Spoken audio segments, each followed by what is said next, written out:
Hey everyone, happy Friday, June 24th. Wrapping up the month of June with some great summer weather, some hot stuff, but also kind of some market trends as we're seeing things shifting a little bit back more into balance, which is a good thing, although it's painful for many of our clients that are watching those challenging interest rates, a little bit longer market times.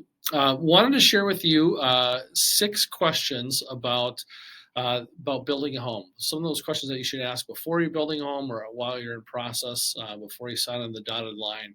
Um, Obviously, we've talked a lot about for the month of June, new construction. We've got anywhere from 3 or 4 people that are in process, varying stages of the new construction time frame.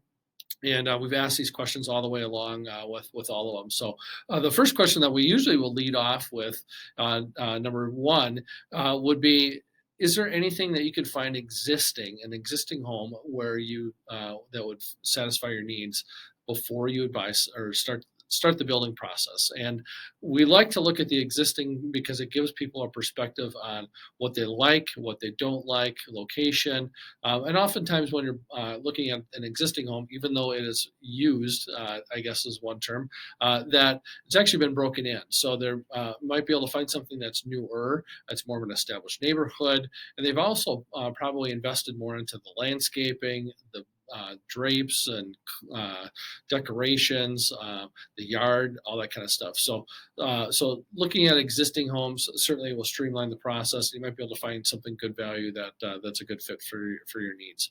The second thing is budget, and that kind of leads into similar to like a new car. The moment you drive it off the lot, you're going to lose 20% of the value. Is kind of what they say. But new construction right now is very expensive, and with the cost of building materials and labor going up, builders are really tight on their margins. So the budget for what you're looking at within new construction is certainly a major consideration. Also, with that, I guess it would lead into the third component would be when it comes to timing. With buying an existing home, you're going to be able to lock in your interest rate within that 60 days. With new construction, you might be looking at 8, 10, 12 months out from start to finish before you can move into it. And a typical interest rate lock is 60 days. And so, unless you want to pay for an extended interest rate lock, you might be rolling the dice on what interest rates are going to be doing. And just in the last few months, we've seen interest rates go from 4 to 5 and from 5 up to 6. We've got some creative strategies about different financing options when it comes to that. Certainly, we can give you some insight on that. But looking at timing for that new construction and also how it lines up with your family's needs when you're waiting a year to build a home. Is it something that you can wait for? Again, going back to the existing homes. The third thing is again that financing. Fourth thing rather is talking about financing. And financing, when you're looking at it, how is the builder going to be financing? Is it a custom builder? Is it a national production builder? What type of funds do they require upfront and along the way? Some builders will require a certain amount. Let's say if you're going to be putting 20% down, they might require 5% in the first once you finalize a plan. They might require another 5% and then another 5 and 5 to get you that 20% total down payment before you even close on the property. So you have to have some funds that are liquid. Other builders, they might just say, you know what, we'll just do construction financing.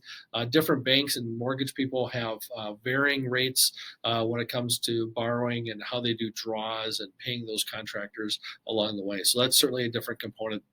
The last question, well, I should say, the fifth question is what challenges? Every building process, you are going to have challenges. Just go in there. It's not going to be smooth. It's going to be bumpy along the way. But having some of those challenges along the way, whether it be a delay in supply issues, maybe button heads with the subcontractors or the builder, you want to make sure how do we address those up front? And that's a question that you want to have or a conversation you want to have well before you even put a shovel in the ground.